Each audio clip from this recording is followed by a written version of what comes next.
morning and welcome to Mami Breakfast. Mami Breakfast ngasi shu mausa ko mayam bu taram noksari.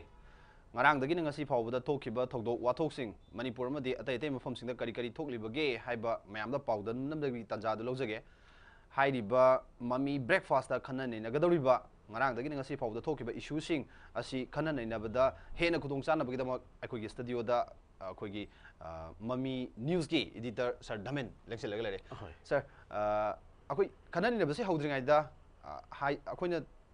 akoigi matam kharagi mamang numit kharagi mamang dagi hauraga lakchariba Mami Breakfast da live da sandokchariba social media gi platform sing da live da ju thajariba akoigi Mami Breakfast da adom adom gi wakhalon da kari lebibage ngarang dagi ngasi fawba thokriba thodok wathok sing gi matang da kari kari pawdam ningba kari kari suggestion kari kari comment pibi ningba live da call tawbirak tuna phongdok pa yabagi tanja du bijari akoigi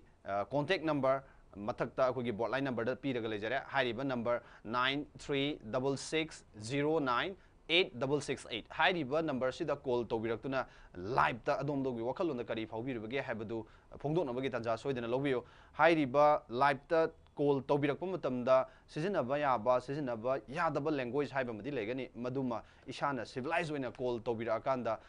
akogi laibak macha taba mongda haibatai adom adom gi wakhalon da fauri bo fum sing thambiu haiba fum da thamjage so ahan basidi sir damen ngarang dagi ngasi bodo kari kari thokhrage haibadu amtang hana pawdam si mayam pun makusu Mami Breakfast sing video sing through ikai khumdu chari ngarang dagi ngasi fawi bunungda thoiba tongan tongan ba thodok sing khrak khak ekoina Mami TV gi viewer sing da thamjage haujik mayam na su hena khangna do la aba ekoi tongan tongan ma fam sing da haujik kuki khulai paiba singa maitai khul sing da nomai kapsin laga landarakpa aduga maitai khul ngak niba sing amasung security force ki mai gi takthokna ba hona ba khuthona bi thodok sing adumak thui Bishnupur district ke maru riba kumbi kendra gi manung chaliba torbung maning lekai phobak cho ikhai amasung tera khongsang bi area da ngarang nungthil dagina numidang athengba phawboda nomai kapagi khonjal miyam tawa phungnakhi adubu akhoi torbungi area da ngarang nungthil khuthona bi thodokta mioi ani asopa nangki kuki khulai paiba singa akhoi tera khongsang bi area da khongna chatlapa akhoi khunja singda nomai kapsilap gi thodokta akhoi mioi ani asopa nangki bani hariba mioi ani du kayong makha lekai dagi laisam ratan amadi khoirom ingotol kowa mioi ani ni aduga ratan gina akhoi oi thangba khongda aduga ingotol gina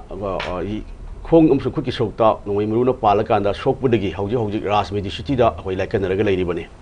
hariba thodok adu hek thokhibaga ikan kanaduna amu akhoi makhatana nomai kapnarakpa turbungi area da nomai kapnagi thodokta kuki militant ani amusu akhoi security force amusu khunjasina kapkhiba nomai maruna panamadi sokanda Churachandpur district hospital da laikanai habagi paw amusu Mami TV na phange hariba Ziki Ladiba, like a Nariba, Mioi, Ani Adu, Makosu Makong, Amasung Kuki Shota, Shopani, Hariba, like a Nariba, Mioi, Ani Aduna, Suasan Pugi Kang by the gay. LT Mars, Hinipu, Maxi, Magi, left arm da, Shui, Aduanda, Adu Atopa, military Hariba, Aduna, New Lamkadi, Robot, Paiteko, Mioi, Mani, Mahakishu, Nomimuna Palga Sui, Makoisi. Torbung Banglagi, Koi Pogak Sau, Ikai Fiaski Manung Chanba, Zaga Amada, Koi Narang Numidang Pung around 4:55.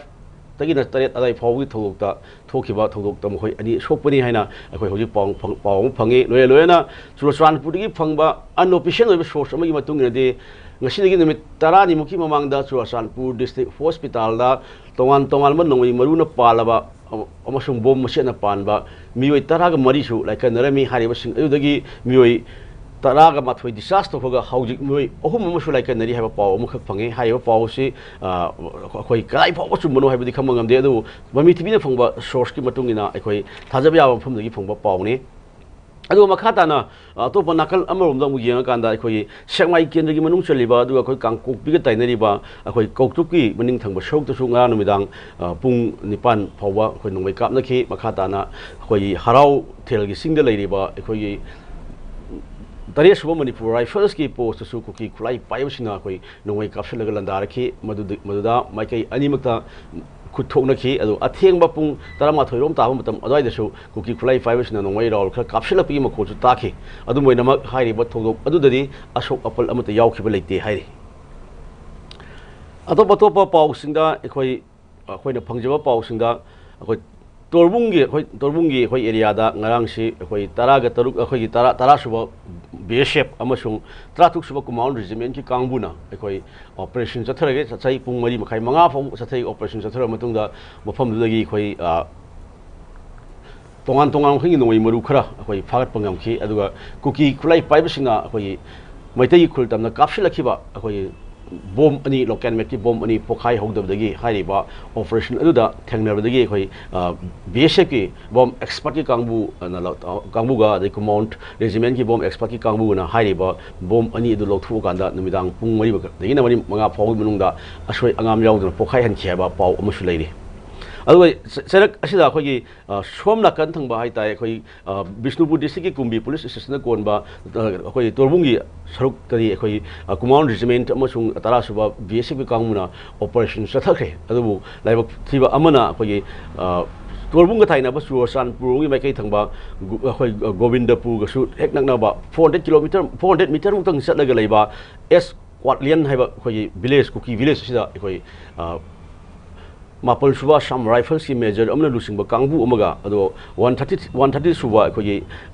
CRPF ki khoi assistant commandant amagda lusing ba security force ki kangmuna numidang wairam operation sanction da hono room tamda khoi mafam adu leiramba maira paibi sina hariba Assam Rifle amasu CRPF ki personnel sing adu mafam sida operation chathabe yaroi haina khoi akan protest obuloena talakhiba amasu operation chathabe ngam khidabi thodok amasu lei maram aduna ngasi si amugana mafam adu da operation sanction da Taurang Tauri have a power almost fungi adu high operation social number whatever matamda Mike any the Kari Tolakari have the house power with the Kangungamdri. Adu Atopa who Tambaya about breakfast news. I'm going to Tambaya the Shishi Mizoramda, equate Tonganba, Loop, Mangana Shilakanda, Mizoramda, this solidarity rally, Emerson Nava, Taurang Tokra, Puntara, how we mung the shoulder rally do, Hoguni and Banari adu haira rally aduda aikoi su Mizoram da leiriba tongan ba mioi kayam so yarba yai haibisni adu hairiba rally adugi mangoi dana aikoi Mizoram gi aikoi gari please echo tona khraba aikoi lalo lup ami basaiba Burma amasung na tongan group khana aikoi mafam adu leiriba maitai sing aikoi Mizoram thadu ga chatkinaba hairakhiba wafam aduna maram orekanda haukiba thangji numitagi horaganda aikoi mipainaba poknaraba mafam adu leiriba tongan business tawga leiriba tongan government ki employee oina leiriba aikoi maitai masa sing hojik lanjen da gi tho lepri ngarang numidang fawbuda aikoi Assam gi aikoi Barak Valley gi area da leiba aikoi mafam amada haitai akoi sum phangjawa pawda kasagi belakandi part 2 da leiba akoi south block da akoi relief camp ama hangkhre hairiba relief camp aduda ngarang numidang fawda maitai masa humdraga mapal akoi mafam relief camp du yora kanda akoi sangje famlo ga hobi phawi oi leiri ha pawng phange madugi mathakta tongan ba relief camp nantaba Manipur da masagi mayumda halakpa hobi phawda nyali akoi maitai chatret mu akoi falom da halakhre habagi paw amasu leiri aduga seraksida akoi Assam lenga ki maiki digisu Assam ki Chief Minister Hemant Biswasna Sarmana aikoi hairiba Mizoram dagi lanjel lakadaba aikoi kirena khalaba miwising Assam sangpom tamdasu Assam lenga na aikoi moi mateng pangnaba amasung relief camp hangnaba mai leinaba aikoi district magistrate sing amasung minister singda poktak pikre sujoi soidana Assam dasu aikoi relief camp ama hangtorpa yabagi film da leire haiba porasini adu atopa amadana serak asida khoi Mizoram da khoi maitai sing chat thro haina talakbagi thong asigi mayokta mu khoi Barak Valley gi area da leiriba Mizo sing khoi Assam gi Barak Valley gi area da leiba Mizo sing su khoi Assam thadok tuna satkidagabani haina khoi mu all Assam Manipur student gi khoi central committee na khoi serol ama thokre moi central committee gi oiba asangbam khoi Swapam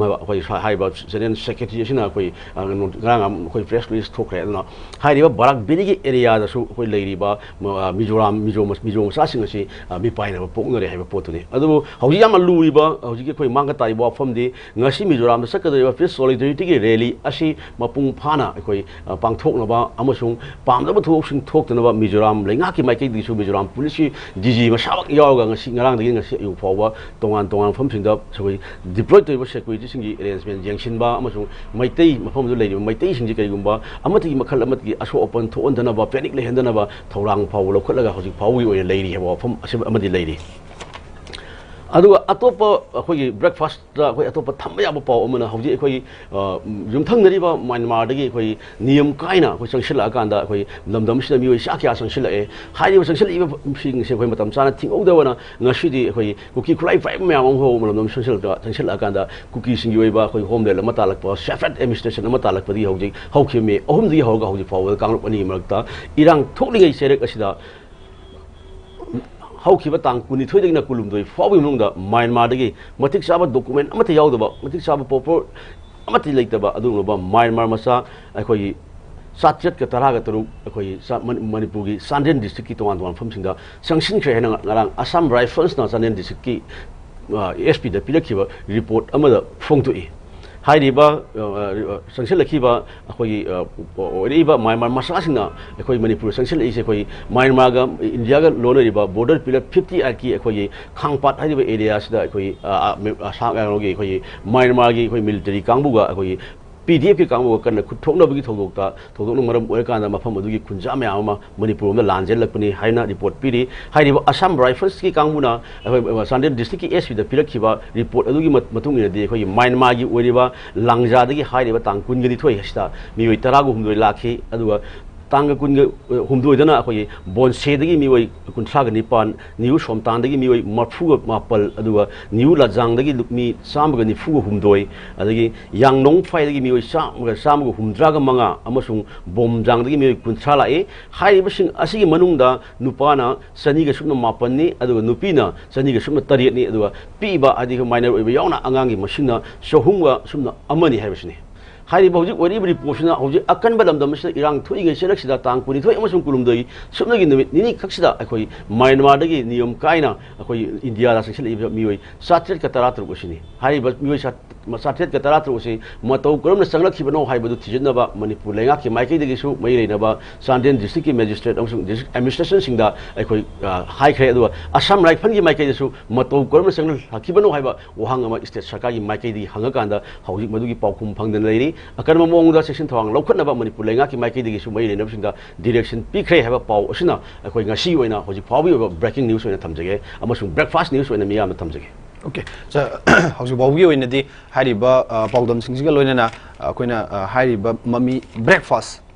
Live the Sandok program said the Adomodongi Wakalun, say Tonga call Torque number I'm going again 9366098668. Hi, number said the Doguna Donongi Wakalun Fondopio. Call them a hand in a package again. Hello. Sir. Hello. Can only sir,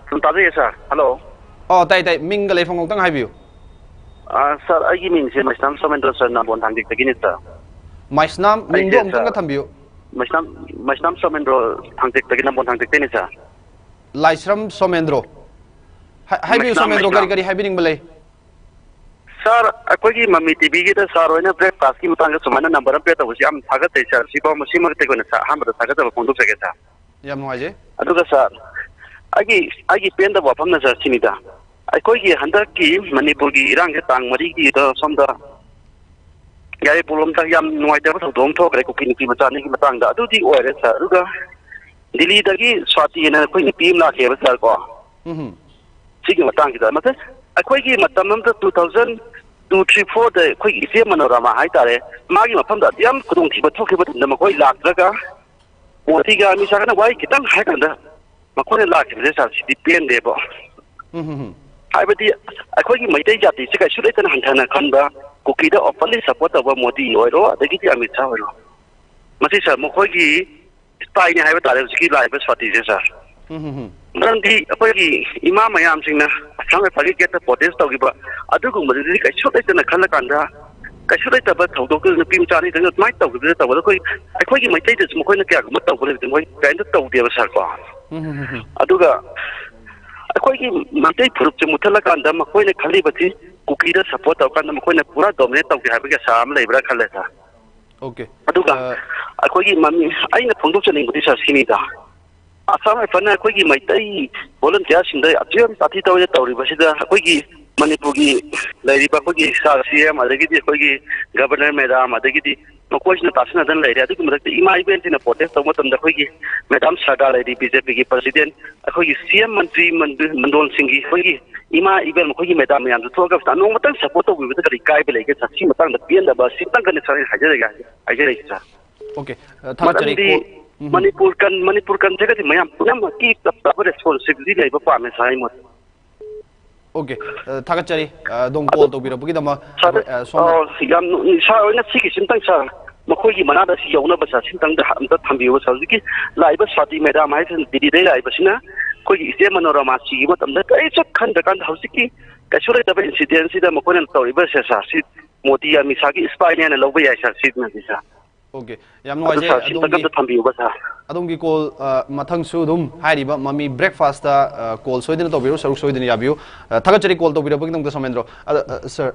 lairi bo wafam si ngasai gi bias oiba man ba matam ma da thokiba manipur da 1980s amasung 1990s gi matam da haujikan gi angang sing na di kya bu khangam maroi 1980s amasung 1990s gi matam se manipur da 1958 armed forces civil power act leiringai akoi gi tampaki district khara da su hauji hairiba disturb area lauthokibasina maram warkanda koigi 1958 lauthokibase si lauthokjingai mamang adugi matik warame habate manipur gi khwaidagi sokpase aina khanjabada chingi area dana bu hena somgadra haina khanje chingi chanura kaya koigi punchi temsang nikhiba ikai khumdaba manghan giba indian army amasung assam rifle gi fazadaba thong kaya ma mayam amadi leigre tawbudabu hauzik somendrona phongdok piram libase matamdugi hairiba koigi aki tujung ningai woriba thongdok mayam akoigi manipur gi nubi angang da thgiba thongsing adubudi mirai ramakanda haujiki hairiba phi thongdaba video du urukanda swati naga manipur da lakanda tawriba mohongsi yaningdabudugi mohongni tawbudabu aigi wakalon dadi matamdu social media gi khongjen jisu adugi matik social media sisu thoidongna matamdu da popular oidri mobile thoidongda sinadri internet ki khudong saba khangnadri haibate madumong nasu oirambe karmaina thambe bias oibagi mohong aduga assam rifle na koigi maitai singda opi bagi wafam amasu hapet thambirame maitai gi volunteer singda haibate khulngak liba volunteer singda masi maksu yamna henjanna akogi bias oina lawrubasu langadra matam amada assam rifle gi mateng yaramdragadi akogi susampur dagi meitai mayam am kallaga puthorkiba kedawgiba achoba role amadi dum lawgi habetai karigumba marakta akogi assam rifle gi marakta gyan tanadaba natragana tawyaungna tawba thong manba kharadi dum ure tawbudabu madumakna assam rifle punamak loina hek phattabasida yaure haibna su lawbasu yadribane khanje kama yengbe hariba matang ani sisa okay hauiksi ekoi lamdam si aspa pru longthuba lamdam ama oitri hauiksi ekoi tongan ba police station khragi konba jaga da ekoi disturb area status longthokhrama matungda haujik to passing area sing tongan pham kaya ama da khoi aspa se implement taw adum leiri adu aspa la ngi matamda ekoi assam rifle gi miot binai adagi assam rifle khutana tana ekoi central paramilitary force gi miot meni ma ama thokre ekoi mark tu da thangjam manora masu laikhidaba so issue bani adu laisam somendo thambirame ba wafam du koi magi oi puni wafam nei tai adu matam gi khongjin gi matung ina koi ahungba adigi hongdaba dum lai na ko adu hauki basing du koi haubu da thoki adu hau shu mai tok shabdi ya ba oi roi matam khongjin na adu fast ni haukre hauki bi pen daba nuai tab dum lei batai adu haujik lei ba posi amasuk tunga lakadab di yang kanda koi nupi da miwot milei chathadaba nupi angang singbu koi awang ba thak thambai ba koi bhart koi ba adigi manipur gi wahum lei ri ko adu haujik handak thokiba thong bok semai manaki no bok semai makte no bok semai mamang thama khul khoi kuki khul amada thokiba thogdok adu gi maram dagi khoi malem pumwa da haitai ni ko santurak padagi khoi all india khoi mahila congress committee gi president ko mana lusing team mama lai imphanda adu ngarang su women commission gi khoi team khoi na lusing team mama la khre ngarang su hauji si keno khoi delhi congress ki su mama la pani khoi women commission for delhi gi ma so la ga hauji khoi lamdam je thui ba nupi angang gi mathakta miwot mine chathaba amasung relief camp ta leiriba khoi nupi angang sing wari ba thengri ba sing asigi matang da hauji moi chala ga yeng silli ko aduwa manipur governor sing ba unara kanda khoi relief camp ta leiriba pham sing da khoi medical gi kudong saba wali medicine kudong saba wali nupi angang sing gi leibada khoi separate room like tabako tabal even awaw mayok ne mosi mari le na ba lenga kilo sang dagi ako center mo sung state board ani bang le mo sang e kholi mo khoi gi mai kai dik su mateng pang ni adu governor so du mo thok dang du lokhot lu ga na mon direction piram ba lei ko adu bo hojik thoguk chi thokre adu thoguk ama thokrabina modu gi waro sin ma so ya lakani na khale adu waro sin su proportional adu hai ri bo thoguk si akoi matung thok tana bani hojik tori ba ꯌꯦꯡꯁꯤꯜꯂꯛꯏꯕ ꯆꯪꯁꯤꯜꯂꯛꯏꯕ ꯇꯧꯔꯤꯕ ꯃꯌꯥꯝꯁꯦ ꯑꯗꯣ ꯃꯇꯨꯡꯁꯨ ꯊꯣꯛꯇꯕ ꯑꯣꯏꯁꯅꯨ ꯍꯥꯏꯕ ꯄꯣꯠ ꯑꯗꯨꯅꯤ ꯑꯩꯅ ꯑꯍꯥꯟꯕ ꯊꯝꯖꯅꯤꯡꯉꯤꯁꯦ ꯑꯗꯨꯒ ꯑꯇꯣꯞꯄ ꯀꯩꯅꯣꯅ ꯁꯣꯃꯦꯟꯗ꯭ꯔꯣꯅ ꯊꯝꯃꯝꯕ ꯋꯥꯐꯝ ꯑꯃꯗ ꯑꯩꯈꯣꯏ ꯚꯤꯂꯦꯖ ꯑꯩꯈꯣꯏꯒꯤ ꯇꯝꯄꯥꯛꯀꯤ ꯈꯨꯜ ꯉꯥꯛꯆꯔꯤꯕ ꯑꯩꯈꯣꯏꯒꯤ ꯃꯤꯆꯝꯁꯤꯡꯗ ꯁꯦꯀ꯭ꯌꯨꯔꯤꯇꯤ ꯐꯣꯔꯁꯀꯤ ꯃꯥꯏꯀꯩꯗꯒꯤ ꯑꯩꯈꯣꯏ ꯃꯤꯠꯌꯦꯡ ꯃꯥꯟꯅꯗꯕ ꯂꯩ ꯍꯥꯏꯕ ꯋꯥꯐꯝ ꯊꯝꯃꯦ ꯃꯁꯤꯃꯗꯤ ꯑꯩꯁꯨ ꯑꯩꯒꯤ ꯋꯥꯈꯜꯂꯣꯟꯗ ꯍꯧꯖꯤꯛ ꯐꯥꯎꯕ ꯑꯩꯈꯣꯏꯅ ꯄꯥꯎꯃꯤ ꯑꯃ ꯑꯣꯏꯅ ꯆꯠꯄ ꯎꯕ ꯃꯌꯥꯝꯒꯤ ꯋꯥꯀꯠ ꯃꯌꯥꯝ ꯇꯥꯕ ꯃꯇꯝꯗ ꯑꯩꯈꯣꯏꯅ ꯈꯪꯕ ꯉꯝꯕꯗ ꯃꯁꯤꯗꯤ ꯁꯣꯃꯦꯟꯗ꯭ꯔꯣꯅ ꯊꯝꯃꯤꯕ ꯋꯥꯐꯝꯗꯣ ꯇꯁꯦꯡꯅ ꯆꯨꯝꯃꯕ꯭ꯔꯥ ꯍꯥꯏꯕ ꯋꯥꯐꯝ ꯑꯃꯈꯛ ꯂꯩꯀꯣ ꯑꯗꯨꯅ ꯃꯁꯤꯁꯨ ꯊꯣꯛꯇꯅꯕ ꯑꯩꯈꯣꯏ ꯀꯩꯅꯣꯒꯤ ꯃꯤꯌꯥꯝꯒꯤ ꯃꯥꯏꯀꯩꯗꯒꯤꯁꯨ ꯑꯩꯈꯣꯏ ꯑꯀꯟꯕ ꯈꯣꯜꯂꯥꯎ ꯂꯥꯎꯔꯤ ꯑꯗꯨꯕꯨ ꯍꯥꯟꯅ ꯂꯩꯔꯝꯕꯒꯤ ꯆꯥꯡꯗꯒꯤꯗꯤ ꯍꯧꯖꯤꯛ ꯈꯔ ꯃꯈꯩꯗꯤ ꯚꯥꯞ ꯑꯁꯥꯝ ꯔꯥꯏꯐꯜ ꯑꯣꯏꯔꯣ ꯑꯩꯈꯣꯏꯒꯤ ꯁꯦꯟꯇ꯭ꯔꯦꯜ ꯄꯦꯔꯥꯃꯤꯂꯤꯇꯔꯤ ꯐꯣꯔꯁ ꯑꯣꯏꯔꯣ ꯈꯔ ꯈꯛꯇꯤ ꯚꯥꯞ ꯇꯥꯔꯛꯑꯕ꯭ꯔꯥ ꯍꯥꯏꯕꯒꯤ ꯑꯩꯈꯣꯏ ꯊꯥꯖꯕ ꯑꯃꯁꯨ ꯂꯩ ꯑꯗꯨꯒ ꯑꯇꯣꯞꯄ ꯋꯥꯐꯝ ꯑꯃꯅ ꯑꯩꯈꯣꯏ ꯁꯣꯃꯦꯟꯗ꯭ꯔꯣꯅ ꯊꯝꯕꯤꯔꯝꯕꯗ ꯌꯥꯝ ꯐꯖꯕ ꯋꯥꯐꯝ ꯑꯃ ꯌꯥꯎꯋꯦ ꯋꯥꯐꯝ ꯑꯃ ꯌꯥꯎꯋꯦ ꯍꯧꯖꯤꯛ ꯂꯝꯗꯝꯁꯤꯗ ꯊꯣꯛꯏꯕ ꯏꯔꯥꯡꯁꯤꯗ ꯑꯩꯈꯣꯏꯒꯤ BJPꯒꯤ ꯃꯅꯤꯄꯨꯔ ꯄ꯭ꯔꯗꯦꯁꯀꯤ ꯑꯩꯈꯣꯏ ꯄ꯭ꯔꯁꯤꯗꯦꯟ ꯑꯣꯏꯔꯤꯕꯤ ꯑꯩꯈꯣꯏꯒꯤ ꯃꯦꯗꯥꯝ ꯁꯔꯗꯥ ꯊꯣꯛꯂꯛꯑꯀꯥꯟꯗ ꯌꯥꯎꯗꯦ ꯈꯣꯠꯇꯦ ꯍꯥꯏꯕꯒꯤ ꯋꯥꯀꯠꯅꯤ ꯃꯥꯅ ꯊꯝꯃꯤꯗꯣ ꯑꯗꯨ ꯃꯦꯗꯥꯝ ꯁꯔꯗꯥ ꯃꯁꯥꯃꯛ ꯌꯥꯎꯗ꯭ꯔꯒꯁꯨ ꯄꯨꯛꯅꯤꯡꯗꯗꯤ ꯑꯩꯈꯣꯏ ꯏꯔꯥꯡꯁꯤ ꯂꯩꯍꯟꯅꯤꯡꯉꯝꯗꯕ ꯁꯥꯟꯇꯤ ꯊꯝꯕ ꯄꯥꯝꯂꯝꯕ ꯌꯥꯏꯅ ꯈꯜꯂꯦ ꯑꯗꯨ ꯔꯥꯀꯦꯁ ꯍꯧꯖꯤꯛ ꯌꯦꯡꯕꯀꯥꯟꯗ ꯍꯧꯖꯤꯛꯀꯤ BJP ꯂꯤꯗ ꯒꯚꯔꯟꯃꯦꯟꯠꯁꯤꯗ ꯍꯧꯖꯤꯛ ꯂꯩꯔꯤꯁꯤ ꯅꯨꯄꯤ ꯃꯔꯤꯅꯦꯕ ꯑꯩꯈꯣꯏ ꯍꯧꯖꯤꯛ ꯂꯩꯔꯤꯕ ꯂꯩꯉꯥꯛꯁꯤ ꯌꯥꯎꯔꯤꯕ ꯅꯨꯄꯤꯁꯤ ꯑꯩꯈꯣꯏꯒꯤ ꯃꯤꯅꯤꯁꯇꯔ ꯅꯦꯝꯆꯥꯛꯄꯤꯒꯦ ꯂꯩꯔꯦ ꯑꯗꯒꯤ MLA ꯑꯩꯈꯣꯏꯒꯤ ꯑꯣꯂꯤꯁ ꯂꯩꯔꯦ ꯑꯗꯒꯤ MLA ꯑꯩꯈꯣꯏꯒꯤ ꯀꯤꯃꯤꯌꯣ ꯍꯥꯡꯁꯤꯡ ꯀꯩꯅꯣ ꯑꯩꯈꯣꯏꯒꯤ ꯁꯥꯏꯈꯨꯜꯒꯤ MLA ꯑꯃ ꯂꯩꯔꯦꯀꯣ ꯑꯗꯒꯤ ꯅꯥꯎꯔꯤꯌꯥ ꯄꯥꯈꯪ ꯂꯥꯛꯄ ꯀꯦꯟꯗ꯭ꯔꯒꯤ MLA ꯑꯩꯈꯣꯏ SKBꯅꯤ ꯍꯥꯏꯔꯤꯕ ꯍꯧꯖꯤꯛ ꯄꯥꯜꯂꯤꯕ ꯂꯩꯉꯥꯛꯁꯤꯗ ꯌꯥꯎꯔꯤꯕꯁꯤ ꯅꯨꯄꯤ MLA ꯃꯔꯤꯅꯤ ꯑꯗꯨꯒ ꯑꯩꯈꯣꯏꯒꯤ ꯄꯥꯔꯇꯤꯁꯤꯕꯨ ꯂꯨꯆꯤꯡꯉꯤꯕꯁꯤꯁꯨ ꯄ꯭ꯔꯦꯁꯤꯗꯦꯟꯁꯤꯁꯨ ꯅꯨꯄꯤꯅꯦꯕ ꯑꯗꯨꯒ ꯍꯥꯏꯔꯤꯕ ꯅꯨꯄꯤꯁꯤꯡꯁꯤꯒꯤ ꯃꯔꯛꯇꯒꯤ ꯀꯔꯤꯒꯨꯝꯕ ꯑꯩꯈꯣꯏꯒꯤ ꯏꯁꯨ ꯑꯁꯤꯒꯤ ꯃꯇꯥꯡꯗ ꯋꯥꯐꯝ ꯃꯄꯨꯡ ꯐꯥꯕ ꯋꯥꯐꯝ ꯐꯣꯡꯗꯣꯛꯇꯦ ꯌꯥꯅꯤꯡꯗꯦ ꯍꯥꯏꯕ ꯃꯐꯝꯗ ꯅꯣꯡ ꯐꯥꯎꯕ ꯑꯩꯈꯣꯏ ꯄ꯭ꯔꯣꯇꯦꯁ ꯇꯧꯗꯦ ꯍꯥꯏꯅꯦꯕ ꯑꯗꯨꯒ ꯍꯥꯏꯔꯤꯕ ꯅꯨꯄꯤ ꯌꯥꯎꯔꯤꯕ ꯅꯨꯄꯤ ꯃꯔꯤꯁꯤꯒꯤ ꯃꯅꯨꯡꯗ ꯅꯨꯄꯤ ꯑꯅꯤ ꯑꯃꯗꯤ ꯑꯩꯈꯣꯏ ꯍꯥꯏꯔꯤꯕ ꯀꯨꯀꯤꯁꯤꯡꯅ ꯇꯥꯜꯂꯤꯕ ꯁꯦꯄꯔꯦꯠ ꯑꯦꯗꯃꯤꯅꯤꯁꯇ꯭ꯔꯦꯁꯟ ꯑꯁꯤꯒꯤꯗꯃꯛ ꯁꯧꯒꯠꯂꯀꯥꯟꯗ ꯂꯩꯉꯥꯛꯁꯤꯗꯒꯤ ꯐꯥꯎꯕ ꯇꯣꯛꯀꯅꯤ MLA ꯐꯥꯎꯕ ꯇꯣꯛꯀꯅꯤꯅ ꯀꯨꯀꯤ ꯅꯨꯄꯤ MLA ꯑꯅꯤ ꯑꯃꯗꯤ ꯑꯃꯨꯛ ꯇꯣꯉꯥꯟꯅ ꯂꯩꯅꯦꯕ ꯑꯗꯨꯒ ꯂꯩꯍꯧꯔꯤꯕ ꯑꯅꯤꯁꯤꯒꯤꯃꯛꯇ ꯑꯃꯅ ꯃꯩꯇꯩꯅꯤ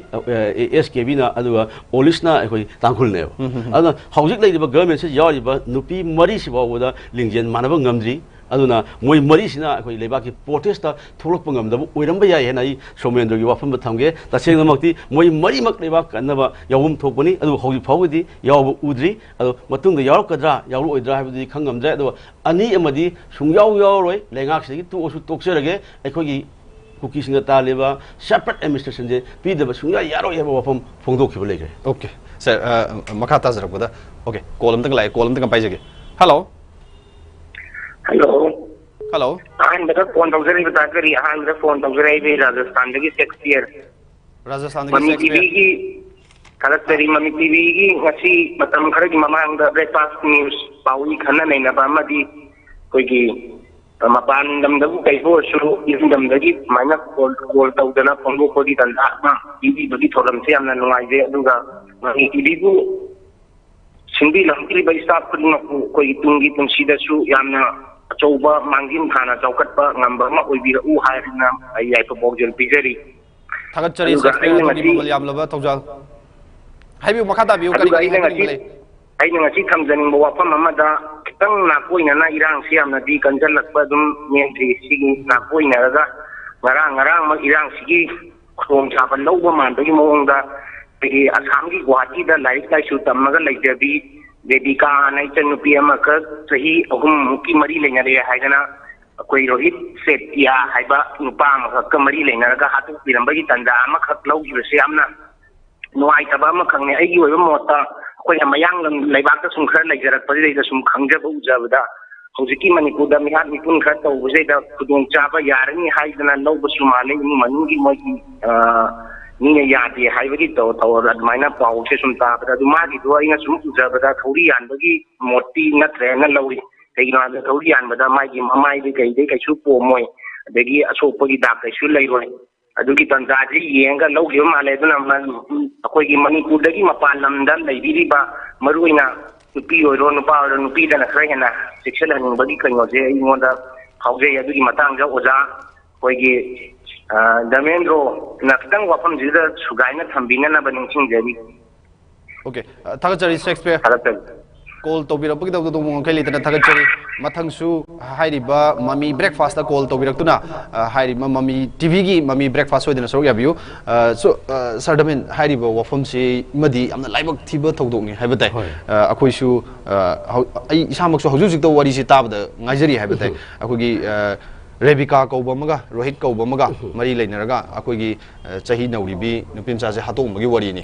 karmaina yengba yai koigi irang thoiba phongphong sariba akoigi manipur da thoiba thodok hauji ngamkhai leitana thoiba violence gi kudong chaba lawrakanda kudong chaba lawba man ba thodok si karmaina yengba yai mase ꯑꯩꯈꯣꯏꯒꯤ ꯔꯦꯕꯤꯀꯥꯒꯤ ꯃꯤꯁꯤꯁꯤ ꯑꯩꯈꯣꯏ ꯑꯩ ꯏꯁꯥꯁꯨ ꯅꯨꯡꯉꯥꯏꯇꯦ ꯑꯗꯨꯕꯨ ꯑꯩꯈꯣꯏ ꯑꯍꯥꯟꯕꯗ ꯊꯝꯅꯤꯡꯕꯁꯤ ꯑꯩꯈꯣꯏꯒꯤ ꯃꯄꯥꯟ ꯂꯝꯗ ꯑꯩꯈꯣꯏ ꯇꯣꯉꯥꯟ ꯇꯣꯉꯥꯟꯕ ꯁꯤꯟꯐꯝ ꯄꯥꯏꯔꯒ ꯑꯗꯨꯒ ꯂꯥꯏꯔꯤꯛ ꯂꯥꯏꯁꯨ ꯇꯝꯃꯒ ꯂꯩꯔꯤꯕ ꯑꯩꯈꯣꯏꯒꯤ ꯏꯆꯜ ꯏꯆꯦꯁꯤꯡꯅ ꯑꯩꯈꯣꯏ ꯌꯥꯝ ꯆꯦꯛꯁꯤꯟꯅ ꯑꯃꯁꯨꯡ ꯒ꯭ꯌꯥꯟ ꯇꯥꯅ ꯋꯥꯈꯜ ꯇꯥꯅ ꯑꯩꯈꯣꯏ ꯂꯩꯕꯤꯌꯨ ꯍꯥꯏꯕ ꯋꯥꯐꯝꯗ ꯑꯩ ꯑꯍꯥꯟꯕ ꯊꯝꯖꯒꯦ ꯑꯩꯈꯣꯏ ꯂꯩꯈꯤꯗꯕ ꯔꯦꯕꯤꯀꯥꯁꯤ ꯃꯁꯤ ꯆꯍꯤ ꯌꯥꯝ ꯅꯧꯔꯤꯕ ꯑꯉꯥꯡꯅꯤ ꯆꯍꯤ 25 ꯉꯥꯏꯔꯤꯕ ꯅꯨꯄꯤꯃꯆꯥꯅꯤ ꯑꯩꯈꯣꯏ ꯁꯤꯡꯖꯃꯩ ꯄꯨꯂꯤꯁ ꯁ꯭ꯇꯦꯁꯟꯒꯤ ꯃꯅꯨꯡ ꯆꯟꯕ ꯑꯩꯈꯣꯏ ꯁꯤꯡꯖꯃꯩ ꯁꯣꯔꯣꯛ ꯈꯥꯏꯕꯝ ꯂꯩꯀꯥꯏꯗꯒꯤꯅꯤ ꯑꯗꯨ ꯍꯥꯏꯔꯤꯕ ꯃꯥꯒꯤ ꯅꯨꯄꯥꯁꯤꯁꯨ ꯑꯩꯈꯣꯏꯒꯤ Dadi ko agal da thabak to family amagini adu masi Assam da khoi traveling agency amada thabak to ga leibni adu maksi magi baragi ka adu da tangtram ko gi ngasi digi na hani na thui thok na ne nan thok pui ta di khoi ngasi je 20 ga 5 matra 23 do ga dai ni 23 do thok pui ga thok su ga dai ni thok si Rebecca gi misi si singai hai basi madi da seng musume masi lautu na ba mi hat amu oigadra hai bagi potuni mahaka nungsi mari lei nei hai ba khoi jorat gi Rohit Shakia si khoi hai ba thok thok pu numit adu da Rebecca na dei ba baragi yum adu da khoi la ami ma khoi ani nungdang gi lunch log duna khoi mapan da offside cha ne na thoki adu Rebecca gi family da khoi thok si hek thok thoga kan da khoi baragi ren owners na phone to khibasi khoi atheng mo tam da Rebecca incident am thoe adu khara thuna lakpi ba yagbra hai ba information ama piri hai ba khoi na phangwa paw du lai adu hai ba paw du phangbu ga khoi Rebecca ja chatle Rebecca gi malak chatla kan da Rebecca gi thong ji hang to ga adu thong sang to yengu matam da Rebecca se magi kangdol mea da khoi thogi thinga kan da makhong su subset laga le me wa gi family report amana hai numit adu su khoi hai ba mahaka nungsinari ba khoi gi Rohit Shakia si su thengna Rebecca gi yum da amu hana lakhi hana ai ba pham ma lei pongwen pong tu e adu Rebecca gi misi sida khoi dak na singba taramba thengnari pose adu medical examine to na ba khoi Guwahati Medical College da ngarang si khoi ino tawre postmortem tawkhre postmortem gi report tu hoju pawba khoi mami tv da khangma ngamdri adu hoju paw phangba paw Rebecca gi asi bakchang ngasi imphal da puro agani ha paw sumudi ai phangba leire adu ga Rohit Shakia su senai Rohit Shakia su mari leina ba magi police jurisdiction gi police station na athu ma ton fagat la kan da ma wahang paw gi thawk chatha ba hokre adu na hoju Rebecca gi misi sigi achum ba la la jin su soi dana khoi mai postmortem gi report du phangba matung amasung police na section leba khoi investigation asina khoi ma athu ma tam lo shila kan report ama phangadra habi asa dune ai thamjani mofam se adu Rebecca gi misi si sugumna khoi matung tarak pada khoi atop pham amata da thokna ba khoi khudi mangna honami na mathau tai rel thamiba khoi bara sanbi ba mi sina su khoi matam chana nungdangi matam mi chakoksin jaba yada ba adu ba mayam amgi do's and don'ts to thambi ragadi khoi hena phagani ha mofam se Shakespeare thamjagi okay thar jai sir mathang column da ba chage hello hello hello tabi bro sir tazai sir amadi hello tazari mingle phongong tanga na habiu sir hayrok bazar dagi sunindani sir aduga sir amadi koi mami tv bo ahan bada ikai kumna busari habiu Sunil kari pau kari habining ba kari suggestion to bining balai sir Hojik sena India ki Prime Minister na khoi ki tholiba Manipur ki irang sigi mari lenana irang asibu losinaba amadi irang asibu khoi ki tangdu leita ba Manipur ama purakna bagi tama thabak thorom se paikat pirakba amadi parliament da wa ngangba aduga adukui ba tholiba 80 days helaba si phauba masigi matang da wafam amta phangdor pa laikide hoi ama khak phangdorami madudi lan manung da thokpa lungai taba yaning taba yam pikpa isdel amagi pat amani haina thamjage asidagi henba kaya lal haibsi thok kadoribani lan manung da aphaba lungai ba harau ba taram dadagi makala ba paudi kaya lakani haiba thajadade sir aduna sir hojik tangai phadana mahakna aikoigi manipur gi issue si loisinabagi matangda wafum amta thamakta basigi aigi wakhalda singnaba matang sar khoida thamjaningba okay hai loi bira madam di sir kano haukiba election haiba tare 2017 gi election da aikoigi manipur da BJP lengak langnabagi tamakta matamduda kuki militant singi UK LF haiba amana chairman amna phungdok laikre maramdi manipur da thogiba manipur da kaigumba BJP government lakpa taragadi makoigi aningba pamba soidana pigani maram aduna nakoigi aningba pamdu phangnabagi tama aikoigi BJP lengak che thamnabada nakoina daita namak logadami haiduna yanaba kulang lama to sinabagi batoma laikhrabra maram de matamata makoigi north east ki amade home minister ki assam ki minister ki kaya makoi singa si wari sana duna asiku matam en condition lama tawna ki habasi UK leki chairman na phongna media da lokho khare protest ure mayam pun khambiri masina maram organ sida UK leki kuki militant ki di india go mi gi haina ki bathabak adu makoi mai pangthok tuna manipur ki BJP lenga kam ani thamu bangam khre haijari basa adu bataraga di BJP government sina hari kuki militant ki lama to nu leirabani na masi singdaba yaroi kamaina singsige haibagi laman singbagi kulang laman singbagi achoba samisa ma leibana maram organ sida makoina manipur gi irang asi loisinaba wangang bidaba amadi parameda naina bidabani haina khanjaba wafam ase sar aroi boina amtang thamjani ga sar ta jai sunil call to bira bugi dong ta hani ale tena ta jari mathang su mami breakfast so dina saru ya biyo sir hari wafam se akhoi da su yamna chamamna ba thokiba video ma ka 2017 gi election da UK lem na mateng pangi haibagi video ma ka handak inong nong na viral chalakhiba mayamna unagi buduna maram morakanda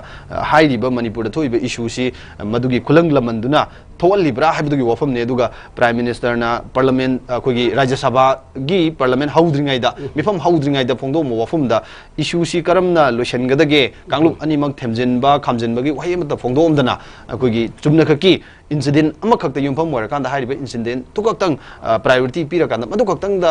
khogi wafam khara phongdo ombadugi pendabugi wafam ne masidi haujiujiksu hairiba khogi honorable prime minister na hairiba wafam do hek phongdo ombadagi penadabadi mayam ama loi lerabane hairiba wahangsi chamana bo wahangsi mipum khudimak ta hangaga leina ba haitare karmaina yengba yai masigi matangsi ngasagi hairiba 2017 da UK na pagiba mateng do maram morakanda khulang lamanduna irangsi tholapa bai yai habidu gi wafam si karmai na miyeng ji yeng be ke sai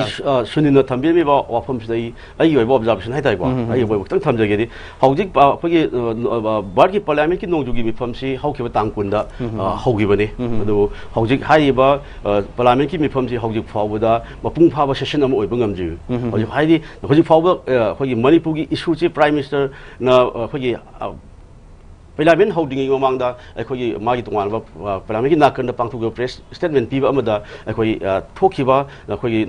Nupi and Haki, Akoi Pitong, the Sang, Putoka, Tokiba, Toki Protest, Tokiba, Tokiba, Todudi, Yaninga, Pontomaga, Topa, Pamata, Manipuri holding me, Sam, Yanki, but the Shiraba, and then Tunki Amanga, Isushi Matanga, the from the Pondom, they have from Akoi Manipuri Pajamia, Roma Kange, Aduan Tonamba, Session Kia, the issue Prime Minister, you are from the condemned of Yonorico. Other holding lady, Akoi. ꯑꯩꯈꯣꯏꯒꯤ ꯚꯥꯔꯠꯀꯤ ꯗꯦꯃꯣꯀ꯭ꯔꯦꯁꯤꯒꯤ ꯆꯠꯅ ꯀꯥꯡꯂꯣꯟ ꯑꯃ ꯑꯣꯏꯅ ꯑꯩꯈꯣꯏꯒꯤ ꯑꯦꯁꯦꯝꯕ꯭ꯂꯤꯗ ꯅꯠꯇ꯭ꯔꯒ parliament ꯂꯩꯕꯥꯛ ꯑꯃꯗ ꯊꯣꯛꯏꯕ ꯀꯔꯦꯟ ꯏꯁꯨꯁꯤ ꯑꯩꯈꯣꯏ ꯃꯔꯤ ꯂꯩꯅꯕ ꯃꯤꯅꯤꯁꯇꯔ ꯅꯠꯇ꯭ꯔꯒꯅ ꯍꯥꯎꯁꯀꯤ ꯂꯤꯗꯔ ꯑꯣꯏꯔꯤꯕ ꯄ꯭ꯔꯥꯏꯝ ꯃꯤꯅꯤꯁꯇꯔꯅ ꯑꯩꯈꯣꯏ ꯍꯥꯎꯁꯇ ꯊꯝꯕ ꯀꯥꯟꯗ ꯑꯩꯈꯣꯏ ꯂꯣꯏꯅ ꯈꯪꯍꯟꯒꯗꯕꯅꯦꯕ ꯑꯗꯨꯕꯨ ꯍꯧꯖꯤꯛ ꯍꯥꯏꯔꯤꯕ ꯋꯥꯐꯝꯗꯤ ꯄꯥꯔꯂꯤꯌꯥꯃꯦꯟꯠꯀꯤ ꯑꯍꯧꯕ ꯅꯨꯃꯤꯠꯇ ꯑꯣꯄꯣꯖꯤꯁꯟꯒꯤ ꯀꯥꯡꯕꯨꯅ ꯂꯥꯛꯏꯕꯁꯤ ꯑꯩꯈꯣꯏ ꯃꯅꯤꯄꯨꯔꯗ ꯊꯣꯛꯏꯕ ꯍꯧꯖꯤꯛ ꯍꯤꯡꯁꯥꯒꯤ ꯑꯣꯏꯕ ꯊꯥ ꯑꯅꯤ ꯍꯦꯟꯖꯜꯂꯕ ꯑꯍꯨꯝ ꯐꯥꯔꯛꯀꯗꯧꯔꯕ ꯏꯁꯨ ꯑꯁꯤꯒꯤ ꯃꯇꯥꯡꯗ ꯍꯥꯎꯁꯇ ꯈꯟꯅꯁꯤ ꯍꯥꯏꯅ ꯄꯨꯈꯠꯂꯛꯄꯅꯦꯕ ꯄꯨꯈꯠꯂꯛꯄ ꯃꯇꯝꯗꯨꯗ ꯑꯩꯈꯣꯏꯒꯤ ꯔꯨꯂꯤꯡꯒꯤ ꯃꯥꯏꯀꯩꯗꯒꯤ ꯍꯥꯏꯇꯥꯔꯦ ꯔꯨꯂꯤꯡꯒꯤ ꯃꯥꯏꯀꯩꯗꯒꯤꯗꯤ ꯍꯥꯏꯔꯤꯕ ꯑꯩꯈꯣꯏꯒꯤ ꯃꯅꯤꯄꯨꯔ ꯊꯣꯛꯏꯕ ꯊꯧꯗꯣꯛꯁꯤꯒꯤ ꯃꯇꯥꯡꯗ ꯌꯨꯅꯤꯌꯟ ꯍꯣꯝ ꯃꯤꯅꯤꯁꯇꯔ ꯑꯣꯏꯔꯤꯕ ꯑꯃꯤꯠ ꯁꯍꯥꯅ ꯍꯥꯎꯁꯇ ꯔꯤꯄꯣꯔꯠ ꯊꯝꯍꯟꯒꯦ ꯍꯥꯏꯅ ꯍꯥꯏꯔꯛꯄꯅꯦꯕ ꯑꯗꯨꯕꯨ ꯑꯣꯄꯣꯖꯤꯁꯟꯒꯤ ꯃꯥꯏꯀꯩꯗꯒꯤ ꯍꯥꯏꯅ ꯍꯥꯎꯁꯇ ꯑꯃꯤꯠ ꯁꯍꯥꯅ ꯔꯤꯄꯣꯔꯠ ꯊꯝꯕ ꯄꯥꯝꯗꯦ ꯑꯩꯈꯣꯏꯒꯤ ꯂꯩꯕꯥꯛꯁꯤꯒꯤ ꯄ꯭ꯔꯥꯏꯝ ꯃꯤꯅꯤꯁꯇꯔ ꯑꯣꯏꯔꯤꯕ ꯅꯔꯦꯟꯗ꯭ꯔ ꯃꯣꯗꯤꯅ ꯂꯩꯕꯥꯛꯁꯤ ꯊꯣꯛꯏꯕ ꯃꯅꯤꯄꯨꯔꯒꯤ ꯏꯁꯨꯁꯤꯒꯤ ꯃꯇꯥꯡꯗ ꯋꯥꯐꯝ ꯊꯝꯕꯤꯌꯨ ngasi pawada tha ani hajelba manipur thoiba kanu ki irang sida prime minister no wafam amata phongdok tibsina koi karigino thambiu haibane adumaina press to kanda ani si marks da lakpaduna ngasi ini amu ezon tore ngarang so amu opposition mai ki degi koi manipur gi su khana no puthor kone happen to what discussion tausi kochi haiba private resolution puthok no hona sena puthok opposition mai ki taksil pho matam da sikhang khang na koi keno ruling mai ki degi yaba leitri ko yaba leitabna hayeng phawa muk parliament se ezon tokre adu koi hadak pangthok ko driba koi mani india gi parliament ki nongju gi mi pham si koi leibak asi gi oiba manipur khakta ta ba tongan ba state sing da thoiba thok wa thok sing gi wafam khana debida ezon tawroga ruling party gi mai ki degi oina apun free loga house budget khak pass tona ba adu sitting am oiradra haibagi koi thajada ba adi indian democracy gi mi gadi yam thiba adugumba thogdokni masi koi manipur gi thogdok asina oirakanda koi bharati parliament su koi history am oiragani haba ai wafam de thamjage aduga loina na koi sunina atoba takpinamba wafam da koi UKLF ki chairman ga koi UK ki chairman phongdok ki wafam wafam asu mana panbiami ko lenga ka suspension of operations ni ba su ni ba kuki ge la hulu koi UKLF ki chairman phongdok ki wafam si hau ki ba manipur legislative assembly gi 11 suba assembly gi mikhalda koi su ni ba kuki la lobu singa BJP na mai pakna hona bada bharat sarkar gi tongan ba leader sing khara unaraga wari sanaga mokhoi di matiang panghi ba wafam du ne thamisi matiang panghi matam da yana ki wafam si noi oiba thawak thorom sing lokhulak pa awa ta matam da akhoi matiang pangni habi thaja pirak phi hab pone ba and then masa tholi thogu ke da UKLF ki chairman ga phongdo i wafam si ga mokhoi masen maran pangli de leina ba haibadi huran masen na kokna pi pai habi thogu de bo lais maram di UKLF ki chairman su akhoi manipur police ki arm court gi akhoi nongoi mangki ba haiba nongoi sing adu akhoi UKLF ki chairman gi bakut leiramba leirama kan mana MLA amadu jolamba MLA amadu piramba phagla adu haiba kiasi akhoi NIA thijilakpa NIA thijilaga mokhoi ma NIA thijilaga NIA magi math sasit frame torpa frame to sasit frame torpa matam di ai di nawai bar sakai Narendra Modi adagi Amit Shah adagi noi mat Hemant Biswas noi na thajaba piramba piki ba mai toduna ai di noi 2017 gi matam da election da akhoi UKLF na adagi akhoi kuki gi sinau sing tokanda nangna ka haklak tabe yadi haiba BJP gi mi ka hangre ai nangi matiang pangre haujik ai NIA gi quotas leire ai gi uthak sasit thangale seida ai ku ai ro da lok thangda biu ai NIA gi kese ai nan li gno na haijabane haijaba matam da tabiraktabane center lenga taktabagi mana pelaktaba wafamne khoi mana phongdorki wafamdo aduna hawikti kedore maikai animaki aronba lalong satharamba madu moi masen haidoknare adu NIA gi mathak su leire adu NIA na lakuri ba sarsuti frame tawre tawrokadra tawro oidadi khoi makha tani yengba tai aduna ai sunen hawjik leiba ransi district khudong sabek lawnabagi prep ama lei aduna hawjik oiriba phibam sida aikhoi voter ama oiriba aikhoi citizen ama oiriba aikhoi voter sina khoi election lakma tamda aikhoina khoi karamba mi huta karamba mi oida aikhogi right sinara kanda leiba ki apaba thabak torokodi abdo aikhoi all voter khudimana khanba ngamba mathau tare aikhoina watik saba mi khalodabana ngasi aikhoi awaba se theng phangi mane ase aikoi punna khangminara kanda lakadaba mathang election dadi aikhoina matik saba mi hang seba tawba mi hut khanba ngamna ba khona mina seba phum thamjagi NIA gi case ta chen abdu number mora kanda UKLF ki chairman na aibo hairiba case sidagi thangda biu aibo lokthok biu case sida chen han bi ganu nakhogi mateng pangi haibo wafam phongdok lam libasi politician haibo sidi politician ni akoi ne hena khangna rabaduni rajniti wala sing false promise mayam ama tawi vote kana bagi damakta apangba themba manbagi thomadi uri aduna praja sing natragana akoi lalholup sing lebiri ba punamak akoi politician sing na apang ba themagi mongda themakpu matamda yarimo kai di section view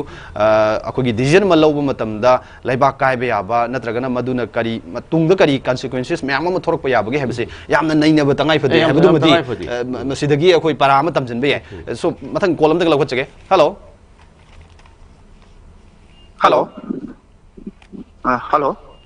hi view ming galai famong tang hi view ai giming Laisram Rakesh Singh Thawal dege Laisram Rakesh Okay, Rakesh ki call si ki khudong chaba lawjara kanda Mami TV gi Mami breakfast ta call to birai ba isidi naw sing na यारिब मखै अदोम अदोमगी अकन वहीसिंग इसम सम वहीसिंग सिंधोंना होनबियु अखोई authority अमसु नत्ते अदुगा हाइरिबा सोमना तौबिरक मतमदा call तौबिरक मतमदा हाइगदोरिबा फोंदोकदोरिबा वफम मसिना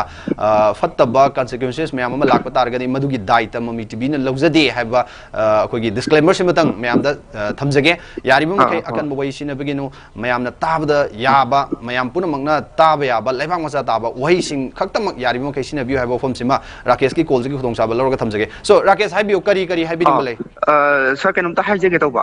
हुजकी ngaraangdaju पाउदे यावग्रे खबरदaju यावग्रे drug phi हैना sir अदु drug की हौरफम जेममदा तसेंगना हारगदी लान जे drug की लान दे own तौरे तौरगदी हुजिक drug थिंबा याबजे कमाइना थिंगदगे नत्रगा हुजिक Poppy plantation तौरी बजे कमाइना मोगी इनकम सोर्सेस से खामगदगे हाइबजु मरोइना खनबदा कावे कोगी सिविल एसोसिएशन मैम लेरी नत्रगा कोगी प्रेस मीडिया मैम लेरी मोगी ड्रग प्लांटेशन जे कमाइना थिंगदगे हाइबदो खनबना मरु ओइबदा का ओइदब्रा मोगी इनकम सोर्सेस से तसेंगना थिंगगदी लान हाइबजी लेपदबन ओके रशियाना मरुमदा यूक्रेन लान तबु मतमदा यूनाइटेड स्टेट ना मैम इनकम की सोर्सेस थिंगना भोनरी अदुमाइना खोगिजु इनकम सोर्सेस तो थिंगना भोना बना दका ओइदब्रा ने वखंदा खलजे ओके राकेश थागचरी अदोंगी वहीसिंग अखोई लौसनजगे सो मथंगदसु सोइदना सरुक याबियु हाइंगालिदना थागचरी कॉल तौबिरबगदमता सो सर अखोगी ड्रग की कारबार सिदगी हाइरिबा थोनिंगदबा थौदोक मैम अमा सि थोरइबनी हाइबो वफम फाव क्लेम तौबो याउनरिबनी सो राकेश की वफम सिना ngसाइगी हाइरिबा ड्रग की कारबार कन्ना चथरगलिबा ड्रग की वार असि लोइसिनबा मथौ तादब्रा मधु लोइसिलगदी लानसेसु लेपकनी हाइबदगी वफमनी अदो ड्रग सी थिंगुबदगी थोरइबनी हाइबा सिगी थोनिंगदबा थौदोक मैम से थोरइबनी हाइबगी वफम अमसु मैम अम लेरिबनी करमाइनी येंबे हौजे हौजे फोंग सारिबा इशूसिन मरम मरकांदा ड्रग फाबा केदोबा अमा तौबसिमदि मणिपुरदा हौजे हौजे लेइत्रे अतोप ड्रग की बिजनेस से अतोप स्टेट अखोगी होंगिबगी मतो मोंग मानबा मसु हौजे कन उरिबनी करमाइनी येंबे हौजे हौजे मक्ति मसिगी थबकसिमदि खोंजेल यांगना तौसनबदि ngमरोइन खाली अदुगा तसेंगना ड्रग की बिजनेस दा यावरिबा मियोइसिंगसु मणिपुर से ड्रग की बिजनेस की हॉटस्पॉट ओइरमबदसु हौजिकति खर नेमदरब्राने खाली करमाइ येंबे सम ओइ सुम राकेश मागी हौजिकि अखोई मिंगसुमानेको थवालदगी लाइसम राकेश थम्बि मफम सिंगारां ngara ayu pung 10 rom ta matamda khoi thawal mai ki lakhiba khoi tata amada khoi mai ka bani shapu re habagi singnaba khudam phangudagi khoi manipur police ki khoi SI amna lusingba khoi civil dress set mi ani na haijab gari du tanaraga lakhibani haijab gari du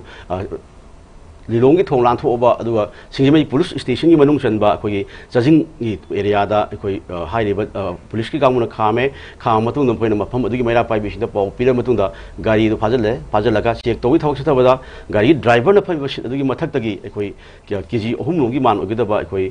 madu sabsana police mai ki haidok tre number 4 or brown sugar adu akoina thengjurak padi khoi high problem sing adu brown sugar oigada na khale mai mo mo to da adu ton ba sok ke sang khairom dagi nupa ma fagale fariba nupa du akoi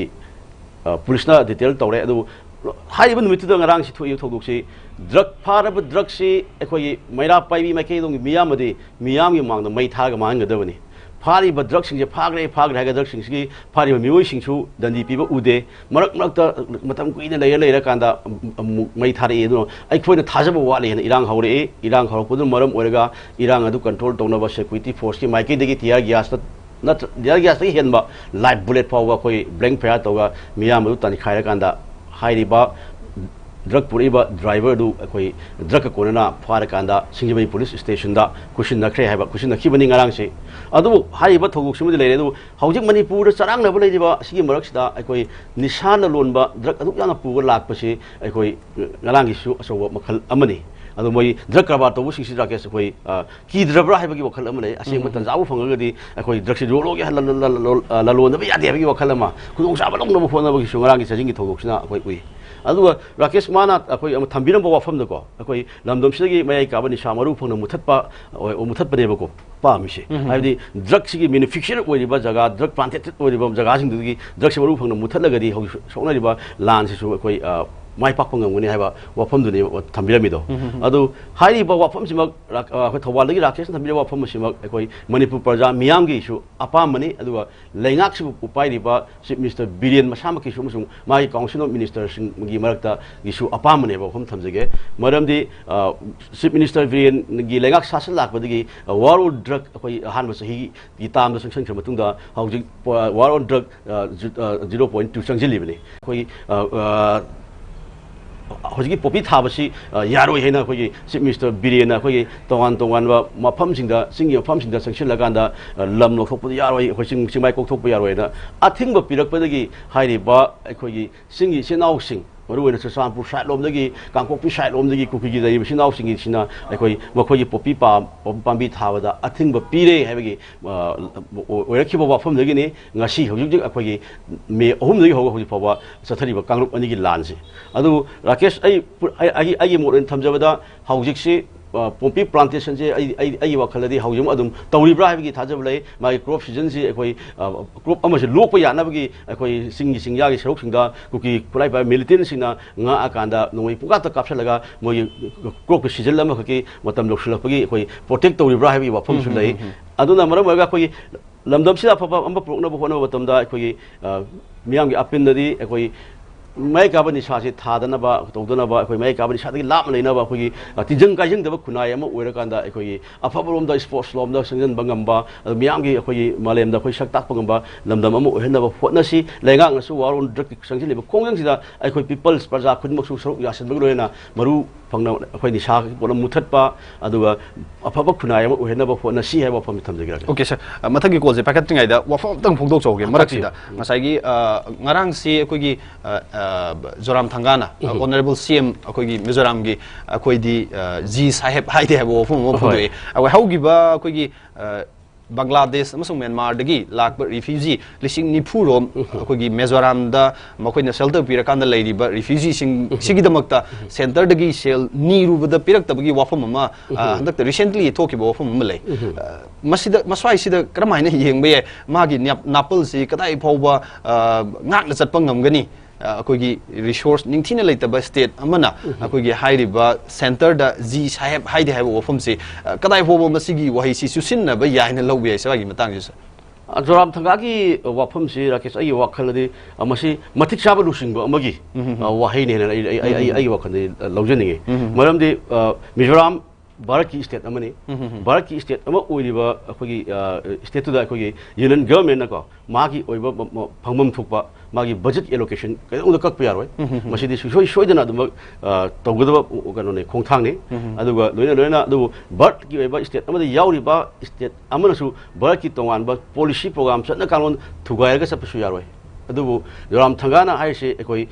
development ge ba sakot thorang ge thabak thorom sinudi ekoi BJP ga ekoi Mizo National Front ka lengak Mizoram da lengak paimi nari ba Zoram Thangan lusingi ba ekoi Mizo National Front ga aduga BJP ga ekoi Mizoram ge ba development ge ba thabak thorom sinudi ekoi punna chaminna gani aduga Mizo akogi mogi tongba Mizo gi oiba amadi Mizo gi mogi kanglup ki amasu mogi dhram gi oiba akogi region gi oiba thabak thorom la agadi ekoi kaidonungda ekoi Bharat Sakada hajaroi aduga Bharat Sakagi lusing musing so koi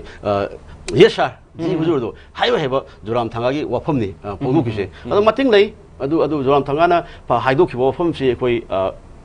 amuna koi thabak to ongtho kanda koi atopa leiba north east ki natraga to leiba ki state singi koi chief minister sing so koi tamjabam thoi ado Zoram Thangana thabak oina pangthorok ta agadi magi ngangthok ki wafam si yamthina peoples na adagi miyam na respect to gune na khale if adu kai goma ngangthok ki wafam si amuk kok thokna kanda koi state tu gi parja singi pen ba wafam ko phongthok po mala laganda koi hayeng amuk maning thong sangsil laga mamang thong lolosu maning thong sang o hebi type ta maning thong sang ga niram Madusu Apaba Oiroi, Miam Hena, Wangang Rakani have a wafam Samira. Naples Simati South Toxaning, we have state Luching Bomoina, Naples Dumadi, South Toxaning, or Bra have to go from there. So Matan Kolam the Galacoche. Hello? Hello? Hello? Hi, you mingle from Gong and I view. I quack a tempo de la guy, the key Toxom Badesuri. Toxom? Badesuri. Brazil, have you Karikari often sing meaning blade? South Amin that again a concerning with Rang, Kogi, Lilong ꯆꯥꯖꯤꯡꯗꯒꯤ ꯐꯥꯈꯤꯕ drug ꯃꯌꯥꯝꯁꯦ ꯄ꯭ꯔꯖꯥ ꯃꯌꯥꯝꯒ ꯇꯧꯔꯒ ꯄꯨꯂꯤꯁꯀ ꯇꯧꯔꯒ ꯐꯝꯃꯤꯟꯅꯔꯦꯀꯣ ꯑꯗꯣ ꯐꯝꯃꯤꯟꯅꯕ ꯃꯇꯝꯗ ꯄ꯭ꯔꯖꯥ ꯃꯌꯥꯝꯅ ꯍꯥꯏꯌꯦꯅ ꯃꯩ ꯊꯥꯗꯣꯛꯁꯦ ꯍꯥꯏꯔꯦ ꯑꯗꯣ ꯄꯨꯂꯤꯁꯅ ꯌꯥꯗ꯭ꯔꯦ ꯑꯗꯨ ꯌꯥꯗꯕꯒꯤ ꯃꯔꯝꯁꯤꯅ ꯀꯔꯤꯒꯤꯅꯣ ꯃꯈꯣꯏꯒꯤ ꯑꯣꯐꯤꯁꯇ ꯌꯧꯔꯤ ꯃꯔꯝꯁꯤꯅ ꯀꯔꯤꯒꯤꯅꯣ ꯑꯗꯨꯒ ꯑꯗꯩ ꯍꯧꯖꯤꯛꯀꯤ ꯊꯣꯛꯏꯕ ꯏꯔꯥꯡꯁꯤꯒꯤ ꯃꯇꯥꯡꯗ ꯍꯥꯏꯔꯒꯗꯤ ꯋꯥ ꯑꯝꯇꯪ ꯄꯨꯈꯠꯆꯒꯦꯕ ꯑꯩꯈꯣꯏꯒꯤ ꯀꯩꯁꯨ ꯅꯠꯇꯕ ꯀꯨꯀꯤ ꯑꯅꯤꯈꯛꯀꯤꯗꯃꯛꯇꯗꯤ ꯃꯣꯗꯤꯅ ꯋꯥ ꯉꯥꯡꯉꯦ ꯑꯗꯣ ꯉꯥꯡꯈ꯭ꯔꯦ ꯐꯔꯦ ꯃꯥꯅ ꯋꯥ ꯉꯥꯡꯕꯁꯦ ꯄ꯭ꯔꯖꯥ ꯃꯌꯥꯝꯅ ꯉꯥꯏꯅꯔ ꯂꯩꯕꯅꯤ ꯑꯗꯨꯕꯨ ꯃꯥꯅ ꯉꯥꯡꯉꯛꯄ ꯃꯇꯝꯗ ꯑꯗꯨꯒꯤ ꯃꯇꯨꯡ ꯇꯥꯕꯗꯤ ꯋꯥ ꯑꯝꯇ ꯉꯥꯡꯕꯤꯗ꯭ರೆ ꯑꯗꯣ ꯏꯍꯧꯁꯤ ꯀꯨꯀꯤ ꯑꯅꯤꯗꯨꯅ ꯑꯗꯨꯝ ꯂꯣꯏꯁꯤꯜꯂꯗ꯭ꯔꯥ ꯑꯗꯣꯝꯗ ꯊꯩꯗꯣꯛ ꯑꯗꯨꯝ ꯂꯣꯏꯗ꯭ꯔꯥ ꯑꯌꯥꯝꯕꯅ ꯃꯌꯥꯝꯅ ꯃꯔꯥꯜ ꯂꯩꯕꯁꯤꯡꯗꯣ ꯗꯟꯗꯤ ꯄꯤꯌꯨ ꯄꯤꯌꯨ ꯍꯥꯏ ꯑꯃꯔꯣꯝꯗꯤ ꯗꯟꯗꯤꯁꯦ ꯑꯩꯈꯣꯏꯅ ꯁꯨꯝ ꯈꯟꯖꯕꯗꯤ ꯍꯣꯏ ꯄꯤꯐꯝꯕꯨꯗꯤ ꯊꯣꯛꯏ ꯅꯨꯄꯤꯗ ꯆꯠꯄꯁꯦ ꯑꯩꯈꯣꯏꯁꯨ ꯅꯨꯄꯤ ꯑꯃ ꯑꯣꯏꯕꯅꯤꯅ ꯃꯗꯨꯏꯗꯤ ꯐꯖꯃꯟꯗꯦ ꯑꯗꯨꯕꯨ ꯄꯤꯔꯒꯁꯨ ꯃꯕꯥꯅꯤ ꯍꯥꯠꯄꯒꯤ ꯃꯤꯍꯥꯠꯇꯤ ꯇꯥꯍꯟꯅꯤꯡꯗꯕ ꯍꯥꯏꯇꯥꯔꯦ ꯀꯔꯤꯒꯤꯅꯣ ꯍꯥꯏꯕꯗ ꯃꯣꯗꯤꯅ ꯑꯁꯨꯛ ꯀꯨꯏꯅ ꯋꯥ ꯉꯥꯡꯉꯛꯇ꯭ꯔꯒ ꯃꯕꯥꯅꯤꯒꯤꯅ ꯃꯣꯏꯅ ꯇꯧꯔꯛꯄ ꯏꯍꯧꯗꯨꯗ ꯃꯣꯗꯤ ꯋꯥ ꯉꯥꯡꯍꯟꯕꯁꯦ ꯃꯅꯥ ꯁꯤꯡꯍꯟꯕꯁꯦ ꯑꯁꯤꯒꯤ ꯍꯥꯏꯔꯗꯤ ꯃꯣꯏꯁꯦ ꯇꯧꯈꯤꯕ ꯃꯣꯏꯕꯨ ꯀ꯭ꯔꯥꯏꯝꯗꯨ ꯆꯠꯊꯈꯤꯕ ꯃꯤꯁꯤꯡꯁꯦ ꯑꯦꯋꯥꯔꯗ ꯑꯣꯏꯅ ꯄꯤꯐꯝ ꯊꯣꯛꯇꯕ꯭ꯔꯥ ꯍꯥꯏꯗꯣ ꯍꯥꯏꯖꯅꯤꯡꯕ ꯍꯥꯏꯇꯥꯔꯦ ꯑꯁꯤꯗ ꯀꯔꯤ ꯑꯀꯥꯏꯕ ꯂꯩꯒꯦꯅ ओके थागतचरी बाजेश्वरी सोमगी वफमसिंग सोमना थांगतपिरमलिबो वफमसिंग खनजगे मथंगी ममी ब्रेकफास्ट तसु सोयदना कॉल तोबिरो हाइनिंग लेतना थागतचरी कॉल तोबिरो किदमक सर हाइबा फाग्रिबा ड्रग्सी मई थादोक्तना पुगिबसी करिगिनो हाइबदगी वफमनि चपचाबा पुलिस की लॉ ददुगुम लेबजाला मयामना पेनद्रिबसिना फारब ड्रगतुदी मयांग मांगदा मई थादोकपियो ngसाइसु हाइपेट बुदी पानबिग्रे तसेंगना बाजेश्वरीना हाइरमलिबा वफमसिदा सपोर्ट सप्लीमेंट तौजरकांदा हाइरिबा मयाम ममांगदा अदुमाइना फारबा ड्रग्सी मई थादोकपा खोटपा यादे हैबगी लोगुंबा लेब्रा मदु चपचाना मदु तौबा यादबगी करिगुंबा कोगी गवर्नमेंट माइकेदिगी नत्रगना लोगी माइकेदिगी अथिंबा लेब्रा हाइबदगी वफमनि कमाइना येंबे आइ सर स्वाइस राकेश कनोना हजिकी बोर्जेश्वरी थबिर वफम से वांगी थवानगी राकेश नसु थमब वफम दुगी चौराक पखदी यावग्रबा मागी इंसिडेंट दुगी ओइबा रिपोर्ट यावग्रबा द खले अदु बोर्जेश्वरी न हंगम वाहंग सिदा अखोई आई मुतंग पंजब तागदी होय लेबाक सी अखोई लो सटप लेबाक निना अखोई लोबु केदोंदा वायोलेट तौबदी यादे अदु लोबु पेलक तबदगी अखोई पीपल्स मोब सिंगबो क्या थो गांदा अखोई फागलब पोलम सिंग निशागी पोलम सिंग खुदकता मैरा पाइबि सिंना मई थादोकपा खोदोकपि सटनबि अदु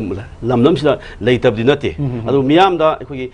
ड्रग्स ड्रग माफिया ड्रग लोट फार कांदा अखोई मखोसी कदाई फावा लोगी मतुंगिना सेराक पीखरबगे हाइबा पोतु मियामना खंग ngamdaba अखोई फीडबैक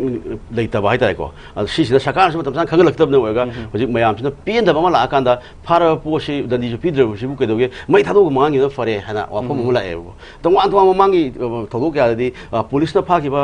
नंबर 4 से अखोई हायेंग कोना मई थामदे बुथोक मतमदा अखोई अता ओलग बुथोई हाइबा वाफम फावा अखोई मीना हाइनाबा लेको अदो सिमसिबा मीना हाइनाबनि अखोइना हाइबदि नते अदु आइना बंदिसोइदा थमजनिबा वाफमदि अखोई सलेगान लखलिबा पुलिस लखलिबा थौंगोसी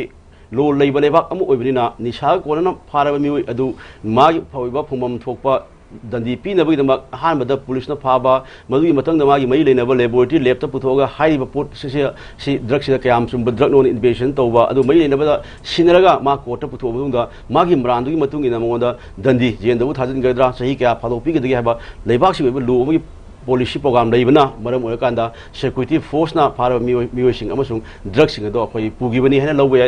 पुगिबनी तसेंगमक्ति मसी लो लेबा लेबाकना मसी तौगदबनी अदु पेनदब मयाम लेबदगी अखोई मियाम ना मोबता थादोपदु हैना पामनरपई वखलोल अम लेबदो अदुसु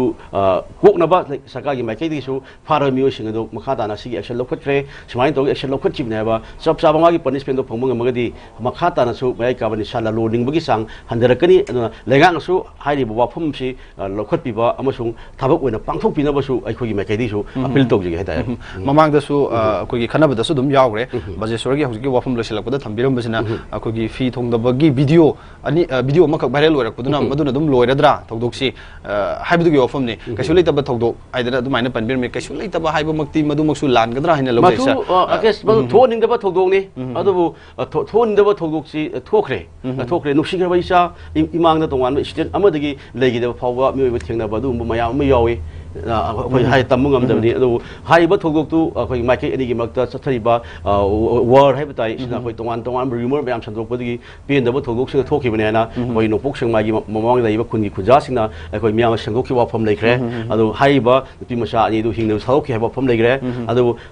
जनकसिदा तोंगान तोंगान बा एनजीओ सिंग अमसुंग सीएसओ सिंगी माइकेदगी हाइबा वाफम से ꯇꯦꯟꯁꯤꯜ ꯑꯁꯤ ꯑꯇꯣꯞꯄ ꯃꯥꯌꯣꯜ ꯑꯃꯗ ꯑꯩꯈꯣꯏ ꯆꯪꯁꯤꯟꯕꯒꯤ ꯂꯥꯟꯁꯤꯗ ꯑꯩꯈꯣꯏ ꯀꯔꯤ ꯇꯧꯕ ꯌꯥꯒꯗꯒꯦ ꯁꯥꯟꯇꯤ ꯀꯃꯥꯏꯅ ꯄꯨꯔꯛꯀꯗꯒꯦ ꯀꯃꯥꯏꯅ ꯇꯧꯒꯗꯒꯦ ꯍꯥꯏꯕ ꯋꯥꯐꯝꯁꯤꯗ ꯈꯟꯅꯔꯁꯦ ꯋꯥꯐꯝꯁꯨ ꯂꯩꯔꯤ ꯃꯔꯝ ꯑꯗꯨꯅ ꯍꯥꯏꯔꯤꯕ ꯊꯧꯗꯣꯛꯇꯨꯒꯤ ꯃꯇꯥꯡꯗ ꯄꯨꯂꯤꯁꯅ ꯀꯦꯁ ꯔꯦꯖꯤꯁꯇꯔ ꯇꯧꯈ꯭ꯔꯦ ꯀꯦꯁ ꯑꯗꯨꯒꯤ ꯃꯇꯨꯡ ꯏꯟꯅ ꯄꯨꯂꯤꯁꯅ ꯏꯟꯚꯦꯁꯇꯤꯒꯦꯁꯟ ꯆꯠꯊꯔꯒ ꯃꯔꯥꯜ ꯂꯩꯕꯁꯤꯡ ꯗꯟꯗꯤ ꯄꯤꯕ ꯍꯥꯏꯕꯁꯤꯗꯤ ꯂꯩꯕꯥꯛꯁꯤꯒꯤ ꯂꯣ ꯂꯩꯕꯅꯤꯅ ꯗꯟꯗꯤ ꯁꯣꯏꯗꯅ ꯐꯪꯒꯅꯤ ꯑꯗꯨꯒ ꯍꯥꯏꯔꯤꯕ ꯊꯧꯗꯣꯛꯁꯤꯅ ꯑꯩꯈꯣꯏ ꯍꯦꯟꯅ ꯁꯨꯝ ꯆꯥꯎꯊꯣꯛꯍꯟꯕ ꯍꯦꯟꯅ ꯑꯩꯈꯣꯏ ꯇꯧꯕꯁꯤꯅꯗꯤ ꯑꯩꯈꯣꯏ ꯏꯖꯠ ꯑꯩꯈꯣꯏꯒꯤ ꯂꯩꯕꯥꯛꯀꯤ ꯂꯝ ꯌꯣꯟꯕꯒꯤ ꯏꯖꯠ ꯁꯨꯝ ꯍꯦꯜꯂꯛꯀꯅꯤ ꯃꯗꯨꯅ ꯃꯁꯤꯗꯒꯤ ꯅꯥꯊꯩꯔꯒ ꯑꯩꯈꯣꯏ ꯀꯩꯗꯧꯁꯤꯒꯦ ꯍꯥꯏꯕ ꯋꯥꯈꯜꯂꯣꯟ ꯑꯃꯗ ꯆꯪꯁꯤꯟꯕꯅ ꯐꯒꯗ꯭ꯔꯥꯅ ꯈꯜꯂꯤ ओके हाइरिबा थौदोकसुसु मरुओइना लौफम थोइ नुपीबु अवांगबा थाकता थंबा जाति अमनि मैतै हाइरिबा जातिसे अदुगा हाइरिबा थौदोकतुना असेंबा इशुदुदि नाथैरगा पुगिनु हाइबदुगी वाफम असेंबा इशुदुदि लैरि हाइबने सो मतमजु लोइसले अरोइबा कॉल लोइजगे हंदक पाइखरगदरबा कॉल असिना हेलो हेलो हाइबियो मिंगा लेफम अंतंग हाइबियो तौजरेबि आई पांगै लाइरो मापांदगी तमु वाइंबम तमु इमा तमो हाइबियो करी करी वाफम सिंग फोंदोंबा लेबिबगे इमाना इचाजिंगी ममांग थोंगबगे ngaraंगी थामिनारिबा ड्रग अदुबु पुलिसना पुरगा तचिबदु अखोइगिबु पुलिसना अखोइगिबु कगे मता खंदबरा अदुगा पुलिस केम पनो मामा ओइबा अखोइगा पलपतु पोदो थामिनारमदि अखोइ कनोदि पेंजरमदमनि कराजुनो मन पुलिसना पुग्रिबा पोदो कनादे छिनदुनो कनादे थमदुनो अदु खंजनिबैनि इमानो फोन तौजरे आइजे ओके थागतचरी इमा तामो मथंगदसु सोइदना सरुक याबियो याम वानसु फोन तौबिरकवा माले हाइनिया लेतना थागतचरी मम्मी ब्रेकफास्ट कॉल तौबिरकपगदम तैमा आई नारी ओ थुना फबो ओबिरो इमा थुना नाबा फबो ओबिरो मम्मी टीवी की माइकैदगी इमा थुना फनना बगदम ता ईश्वर की मफमदा थौनी जगे सो सर लोसेलकदा थंबिरबे वफमजे ngasai giduna dum enough oiba answer oirabra na khanje investigation ki process ama ka hairiba drug tu kadai fauba afaba drug oiduino kayam yamba drug no karam makal gi drug oiduino haibna chingba police ki investigation ki process ama leibana maram oir kanda madu myang ma mai thabadu yadi haibdu gi wafum sarna phongdo pigre so loselakpada sir thamba yabase khoigi ngarang maktada adum kautruki mafam sing torbung bangla khoigi hairiba mafam sing nongmai kapna bagi thodok sima de dum thoi nongmai kapna bagi thodok si haujik se akhoi na tarura kanda normal oisalak podong torokpa nongmai kapna basi nongmagi tangai badana thoktraba yadraba akogi thodok amoina ga lorokpa normal gi film da lakpa se normal oina dum leibadong na ga urakpa nongmai kapna ra kan nongmai kapna ra basu masi afaba kudam afaba reason ne di khanjade kamaina lobi ai sir numi khudingi nongmai kapna bagi thodok sum thok lebisi masi rakesh afabu khudam nate adubu lanina kakpani adubu ji naina ba yai wafam ama khakti khoi hauji maiki anisi marakta karam maiki na hana nongmai kapige sini hauji fawo leise hauji fawo gi leiba ikhoina phongba ground report ki matungina Kuki की side की चिंग की मथक की bunker सारा सारा कांदा Tampa की खुल सिंग नोंग कैप्शन याबदी पोस्ट ने बुझि लेइस मदुदा कैप्शन याबदी पोस्ट अमन एटेक ने तौरिस अदु अमदुना अखोइ सोदा लेरिबा खुलजा सिंग खुनगाक नबले जेरिबा खुनजा सिंगसिना अखोइ ngathok senaba makoi de yin mai kapani adu makda security force auxila ka na kapunu na tangthokpa makai ni khuthonwi thoduk lebu thoise hauji sangmai gi mai kaida koktukta moi akhoi gi moirang turen banda torbung da phawak sauk da tera khongsang bi area da nomai hauji kapsaliba area si akhoi kapsali bang tane adu hana kapsalure habdi abda yaudi madugi khudam habu pokhai diba bu mayama phagala phangaganda BSN na de kumaung jimena akoi dispose to iste asi asona kana di amta kapsul bu leite ba ana kukisna tampaki lamda attack tawri haba simadi tasengna sume aywa maitai singna khunga thokna bu photna di haba sume ado security force mai kai digi state sarkar gi mai kai di rakesh mamang da hayi bam le khunja singda security force na shanti hanjelak na bu hona matam da akoi lan gi awas thing phanga ba khun singda khunja sing le ta na bu hona matam da sangsil ga public interaction to gi matam hayi ba public interaction to gi matam da security force ki mai kai digi asam rifle ki mai kai digi BSF ki mai kai digi local MLA gi mai kai digi adagi state sarkar gi mai kai digi shanti le da bu hona si shanti thamsi ado makhata na nongoi ka pa hawpa ta di hawri ba maiki du da akoi operation chathagani moi tang thong photagani na hayi ba pham ne ba ado hayi ba pham do ngasi madugi hana hodana ba na mai sing di hoji sunga ka pa hodana lei ba adu kuki khulai pai ba sing di ngalita dum noi bong kapsal e ba hoji kana howi no hai ba pham si khange kuki sing noi kapsal e bong kapsal e khange mishimina so pan jawre adu ta ga di security force na akoi state central force ki lusing sing na wai hai ba state lenga ki mai ki thamgi ba hana noi kapsal pa ho mai ki da akoi combing operation sathe hai ba hom do hoji kadai phau thawoi pangthok hoji sing so sing da operation sa ngamre ngarang phau da akoi Esquadron da Yaroga 133 ki CRPF sangu bombing operation mai pakid mai pakid asini zik lai se adu da gadi central paramilitary forcing the state lenga central lenga se akoi su sanari ba akoi khulai pai ba kukila lawo singi makha pola kanda makhoi gi direction matu na thabak tawra bribe se parja sing hangna wo hangam oire okay sir adu loselap da khitang tentak na mo akoi gi Chandel gi mafam khrada akoi gi illegal akoi gi ain kaina Myanmar gi changpa mi chatre ka tratru leire habagi confirm oigre marak sida yengba yabase Myanmar gi ain kaina mioi khradi dum akoi gi Manipur da changa I haibasimadi kuki gi ichini naw sing accept tobum thokra habdu yo famne aduga poppy cultivation da poppy cultivation tobasina akoi mioi bada chawba threat na moi banina narco terrorism jisu ahari basigi mai okta makoi su leibam thoktabra Manipur da sigumba thodok si tatana thokpagi wafam ma lei banina hari basigi mai okta makoi su leibam thokpra poppy cultivation tawi habasi su makoi loina mak tawi habdu madi langani madu su accept tobum thokpra habdu wafam ne aduga maitai community gi maikai dagi su अखोगी Kuki community लोइनमक्सी illegal immigrant नि हाबसी सु लानब्रा हाबदुगी वफम ने poppy cultivator ngak toina ubasi su lanbra habdu wafam ne swai sida mate matang phongdok pem hoi hojik rakesh hojik lei hojik khoina thambe ya pham ji hojik su manipur sida akhoi kanglup ani gi lan soknoi ne soknoi ba lan si kuki jo community kangbu ga maitai kangbu ga ne aduga hai ba lan si manung da yum thang nari ba Myanmar da gi kuki khulai pai ba kuki jo sing changsil akanda manipur gi lan sida kuki sing mateng bang Manipur da tampaki lam landari habse sama summa ba phom ne adugi lan tawringai aki ba lei ringai mai kai ani mak mi shimina thoi gai marak sida haugi ba tang kun gani thoya kulum doiga somdagi tu te sida khoi Myanmar masa kai u machi sa amata yaw do mi sa tret ka tara ka taru sandian disila sanghilak paija adugi mati ngai de ngarang ku sanghilak ba ya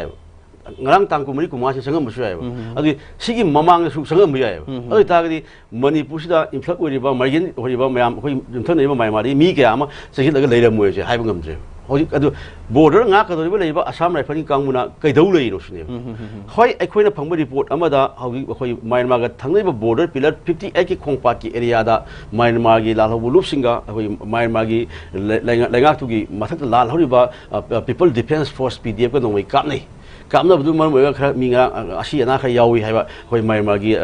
thokpa tholok report ko chapchang khan du khari phangba game aduna maram oi kan da hari ba jaga da gi chanjalak pani haiba ado Myanmar gi military ga PDF ka nomai kapna badi phang khang nung kapna khine ba adi nomai kapna khuding gi mo ye akho ga adu khudong sa ba lo kan da akho Myanmar masa Manipur sum thomjal ta ga di kai do goda gi sine ba ado hawi se Manipur lenga ki mai ke di hai se athuba matam da biometric longthok ko da bani mogi logo da bani hai ba thangure ado kai bo logo ngam do lo khangre adi handak da su akoi sensen la ba lan jen na ba mayam do ko irang ke thok ti mamang da akoi committee ba ko sema kan da let pauna minister let pauna chairman ken oir kan da minister sing saba sema kan mogi tonga relief center hana ba ko jiri akoi Morigi Howland Fight hangna ba kim hawa sana ba hona gre hai ba tongan machi tari mayam do Howland Fight pun leina ba na thong la khot ba hore thong la khot ba lei mayam do koi pun lei jero hai ba phom lak ni khana ba hore adu main tongan la khim mayam do hauji ti changsil la mina changsil even factor ju rakesh Myanmar si kwai koi gi sakhut ba hai tai go developing muna tri hoji lei Myanmar se India gi mai phangi India na pi ni adigi lambi thong phangi India na shemi ni India na ya Myanmar le ba la lo sing tak thong no phona India gi kudol lang thana Myanmar se sasin to ni hai ba samane ba hai ri ba mpham se lei ba Myanmar sing je adugi mati ma shethok lambi leite shethok lambi leite adugi mati wa na hinge ba adubu state se Manipur da sangshal akanda Manipur gi singi jaga sin je moji saidanga le shalaga di akoi popi thaba matam da magi popi gi akoi labor charge jingmai kak pagi sing da wi ba per day da 300 ki mathak ta phangkal agadi adu akoi moi hingmagi lambi ma chiraga akoi maram da haning da bi wakhalo lo se lei hari ba sigi posh le ni adu mong da 하이리버 뽀피싱제 루어가다 lalluonbagi thawakida Myanmar masasingna akoi hairiba border gi phok phok leiriba lambi thongji mon hena khangmina mon lambi gi guide oi orpane ado moi machine sentani film leiba ada sab manana sang iba mixu sang biba kudong sa biba ado moi myang pujal aga akoi gi lamni akoi gi lam boijege akoi gi tonga ba separate administration piwa na talakbagi piwa ne hui laise sini aduna hairiba sanggil iba niom kaina sanggil iba geno singje akoi Myanmar medicine je akoi athubu matangi manungda malamda hadan ginaba nataga leibak khangna leibam pham amada mafam amsaba amada masing khangtokna mi kyano